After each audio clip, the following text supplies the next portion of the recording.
दोस्तों आज बाजार में काफ़ी शानदार तेज़ी देखने को मिली। इसके पीछे 3-4 बड़े रीज़न हैं जिसको हम समझने की कोशिश करेंगे। क्या ये तेज़ी टिकाऊ है या फिर वापस आने वाले इसमें गिरावट की संभावना बनेगी? यहाँ पे बहुत सारी बातें निकल के आ रही है। अब आप देख लो कि आज अर्बन कंपनी का आईपीओ बाजार में आया, लिस्टिंग के बाद ही धमाकेदार रिटर्न दिया। अब आगे की क्या संभावना बन रही है उसको भी समझेंगे इसके वीडियो के माध्यम से। और दूसरी तरफ यहाँ पे कुछ और बड़ी अपडेट निकल गया मार्केट से संबंधित जिसको समझेगा। और एफआईडीआई का रुझान बाजार को लेकर कैसा रहा आज, क्या एफआई ने बाजार में खरीदारी की है या उन्होंने बिकवाली की है, वो भी समझेंगे इस वीडियो के माध्यम से। और यूएस और इंडिया की ट्रेड डील के बारे में क्या अपडेट है उसको भी जानेंगे इस वीडियो के माध्यम से। लेकिन फ्रेंड्स उससे पहले अगर आप पहली बार हमारे चैनल पे आए तो चैनल को सब्सक्राइब कर दीजिए, एक बेल आइकॉन दबा दीजिए ताकि जब भी नया वीडियो बने पहला नोटिफिकेशन आपको मिले। वीडियो पसंद आए तो लाइक से ज़रूर कीजिए। चलो फ्रेंड्स वीडियो स्टार्ट करते हैं। मैं हूँ आपका दोस्त एसबी दवे और हमारे अपने चैनल ऑनलाइन कमाई में आपका बहुत बहुत स्वागत है। सबसे पहले बीएससी सेंसेक्स की बात करें तो आज 82,693 के स्तर पे क्लोजिंग थी, जहाँ पे 313 पॉइंट की तेज़ी देखने को मिली, यानी 0.38% की तेज़ी थी बीएससी सेंसेक्स में। तो काफ़ी अच्छा किया बाजार आज ने। और निफ्टी 50 की क्लोजिंग 25,330 पर रही, जहाँ पे 0.36% की तेज़ी थी। अब इस तेज़ी के बीच में जो एक बाजार के लिए डिसअपॉइंट करने वाली बात निकल रही है कि आज एफआई ने फिर से बिकवाली कर दी है। 16 सितंबर को उन्होंने 308 करोड़ की खरीदारी की थी। कल लग रहा था कि बाजार में वो खरीदार बनेंगे, लेकिन आज फिर से उन्होंने बिकवाली की है तेज़ी के बाजार में भी। तो आज 11,509 करोड़ का फ्रेश इन्वेस्टमेंट किया एफआई ने, लेकिन सामने 12,633 करोड़ की उन्होंने बिकवाली कर दी, जिसकी वजह से जो बिकवाली का आंकड़ा निकल के आ रहा है वो 1,124 करोड़ का है। ये माल उन्होंने बेचा है और इस महीने में अब तक उन्होंने 11,329 करोड़ की बिकवाली कर दी है। तो फिलहाल एफआई बाज़ार में बिकवाल है और पिछले इस पूरे महीने के अंदर 3 बार उन्होंने खरीदारी जरूर की है, बाकी ओवरऑल उनका बिकवाली का रुख कायम है।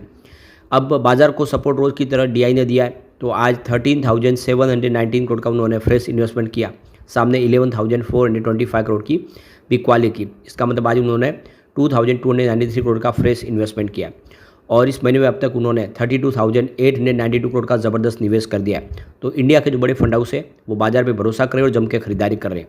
तो बुधवार के दिन देखें तो बाजार पॉजिटिव ट्रेड में रहा। इसके पीछे वजह कि इंडिया यूएस ट्रेड डील में प्रगति हो रही है, डील के ऊपर बातचीत चल रही है और इसका असर पीएसयू बैंक, आईटी और ऑटो शेयर में भी देखने को मिला, जिनकी वजह से बाजार को सहारा मिला।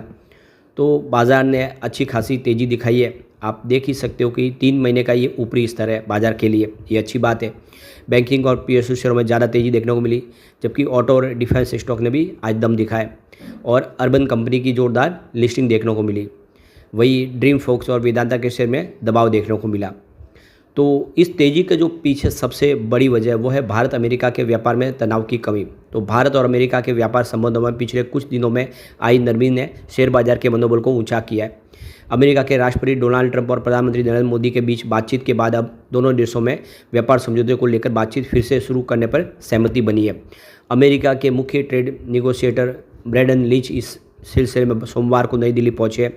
ब्रैंडन लिंच भारतीय अधिकारियों के साथ में टैरिफ से जुड़े मसलों पर चर्चा करेंगे। इस बीच में ट्रंप ने पीएम मोदी को एक बार फिर से अपना प्रिय मित्र बताया। ट्रंप ने अपने social media platform truth social पर लिखा है, मोदी जी के साथ मेरी शानदार बातचीत हुई, मैंने उन्हें जन्मदिन की शुभकामनाएं दी, वे ज़बरदस्त काम कर रहे हैं। रूस यूक्रेन युद्ध को ख़त्म करने में मोदी जी ने जो समर्थन दिया है उसके लिए मैं उनका धन्यवाद देता हूँ। इसके जवाब में पीएम नरेंद्र मोदी जी ने ट्रंप को धन्यवाद दिया और दोनों देशों को करीबी मित्र और स्वाभाविक साझेदार बताया। तो भारत और अमेरिका के बीच तनाव घटने से निवेशकों की चिंताएं कम हुई है। मोतीलाल ओसवाल फाइनेंशियल सर्विसेज ने अपनी रिपोर्ट में कहा है कि अमेरिकी राष्ट्रपति और भारतीय प्रधानमंत्री के बीच में हाल में हुई फोन पर बातचीत में ये दिखाती है कि दो देश तनाव कम करने को तैयार है। इससे निवेशकों का सेंटीमेंट बेहतर हुआ है। जियोजित इन्वेस्टमेंट के chief investment strategic VK Vijay Kumar ने कहा है कि शेयर बाजार में जारी हालिया तेजी को पॉजिटिव सेंटीमेंट और फंडामेंटल्स दोनों का सपोर्ट मिल रहा है। निवेशक उम्मीद कर रहे हैं कि नए व्यापार समझौते से भारत पर लगाए 25% के पेनल्टी टैरिफ हट सकते हैं। अगर ऐसा हुआ तो शेयर बाजार में एक बड़ा पॉजिटिव मूव देखने को मिलेगा। दूसरी तरफ देखा जो दूसरा रीजन निकल के आ रहा है वो है फेडरल रिजर्व की तरफ से डरों की जो दर है उसकी कटौती की उम्मीद। अमेरिकी फेडरल रिजर्व की बैठक कल 16 सितंबर से शुरू हो चुकी है और आज 17 सितंबर इसके नतीजे आने की उम्मीद है। शेयर बाजार उम्मीद कर रहा है कि फेडरल रिजर्व इस बैठक के दौरान ब्याज दरों में 0.25 पैसे की कटौती कर सकता है बेसिस पॉइंट की। ब्याज दरों में कटौती का भारतीय शेयर बाजार पर असर देखने को मिल सकता है, क्योंकि निवेशक इस उम्मीद में रहेंगे कि अमेरिका में दरों में कटौती से भारत के दरों में भी कटौती का रास्ता भी साफ होगा। तो आरबीआई की मॉनिटरी की बैठक 29 सितंबर से 1 अक्टूबर के बीच होने वाली है। इसके अलावा अगर देखें तो ब्याज दरों में कटौती से अमेरिकी कंपनियों के पास खर्च के लिए अधिक पैसे बचेंगे। इससे आईटी कंपनियों को फ़ायदा हो सकता है, जिनकी कमाई का एक बड़ा हिस्सा अमेरिका से आता है।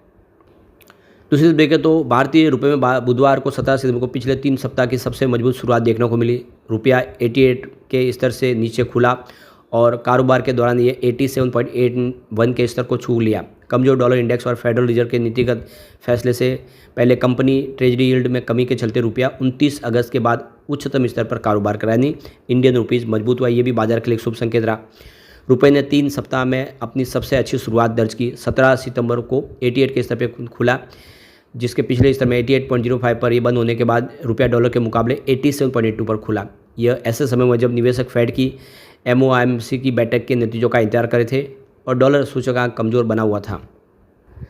मोतीलाल ओसवाल फाइनेंशियल सर्विसेज ने कहा है कि अमेरिकी फेडरल रिजर्व की ओर से ब्याज दरों में कटौती की संभावना और अमेरिकी डॉलर इंडेक्स के 3.5 महीने के निचले स्तर पर आने से बाजार के सेंटीमेंट को मजबूती मिली है। तो इससे बाजार में पॉजिटिव माहौल बना है। अब बाजार को लेकर कुछ बड़ी अपडेट देख लेते हैं। तो वेदांता के शेयर में आज गिरावट हुई और इसके पीछे वजह की जो वेदांता की डी मर्जर की योजना है वो खटाई में पड़ती हुई दिखाई दे रही है। सरकार ने यहाँ पे 4 बड़ी आपत्तियाँ उठाई है। तो ये देख सकते हो कि सरकार चाहती है कि जो डी मर्जर की योजना है उसको एक बार रोके, क्योंकि सरकार को बड़ी रकम वसूल करनी है वेदांता से, वो हो नहीं पाएगी। तो यहाँ पे जो सवाल उठाए गए उसमें सबसे बड़ा जो सवाल है कि डी मर्जर के बाद वित्तीय जोखिम में बढ़ोतरी हो सकती है। हाइड्रोकार्बन एसेट को लेकर गुमराह करने वाली जानकारी दी है। सरकार ने कहा है कि कंपनी की ओर से दी गई उज्ज्वल तस्वीर एक भ्रामक है और सरकार को लगता है कि वो उनके जो पैसे रिकवर करने हैं वेदांता से वो डी मर्जर के बाद हो नहीं पाएंगे। तो फिलहाल ये जो मामला है अटकता हुआ दिखाई दे रहा है। दूसरी एक जो बड़ी अपडेट निकल के आ रही है वो यस बैंक से। तो 2 बैंकों ने अपनी हिस्सेदारी घटा दी है यस बैंक में। करीब 6,900 करोड़ में ये डील फाइनल हुई है। तो देख कि बंधन बैंक और फेडरल बैंक ने बुधवार को यस बैंक लिमिटेड में अपनी हिस्सेदारी घटा दी है। दोनों बैंकों ने मिलकर 32 करोड़ शेयर जापान की सुमितोमो मित्सुमी बैंकिंग कॉर्पोरेशन को बेच दिए। इस डील से दोनों को लगभग 6,900 करोड़ रुपये मिले। तो बंधन बैंक ने बताया कि उसने 15.39 करोड़ शेयर 21.50 शेयर की दर से बेचे। इसके बाद उनकी हिस्सेदारी 0.70% से घटकर 0.21% अब रह गई है यस बैंक के अंदर। फेडरल बैंक ने भी अपनी 16.62 करोड़ शेयर बेचे 21.50 के प्रति शेयर की भाव से, और ये बिक्री 2025 में समझौते के तहत हुई है, जिसमें अब जो जरूरी मंजूरियाँ थी उसको पूरा कर लिया गया। इसलिए ये डील अब आगे बढ़ती हुई दिखाई दे रही है। तो अब देख सकते हो कि 2 बैंकों ने अपनी हिस्सेदारी कम कर ली है और 21.5 में जो पहले सौदा हुआ था उस हिसाब से ये डील फाइनल हुआ। इसका मतलब यस बैंक की जो इस समय फेयर वैल्यू है 21.5 के आसपास है। ये डील उसी बड़े समझौते का हिस्सा जिसमें एसएमबीसी ने भारतीय बैंकिंग सेक्टर में गहरी पैठ बनाने का ऐलान किया था। यस बैंक में इक्विटी खरीदकर एसएमबीसी भारत जैसे तेजी से बढ़ते बैंकिंग बाजार में अपनी मौजूदगी मजबूत करना चाहता है। दूसरी तरफ देखें तो यहाँ पे अर्बन कंपनी ने आज ज़बरदस्त धमाका किया। 64% का एक ही दिन में प्रॉफिट देखने को मिला लोगों को।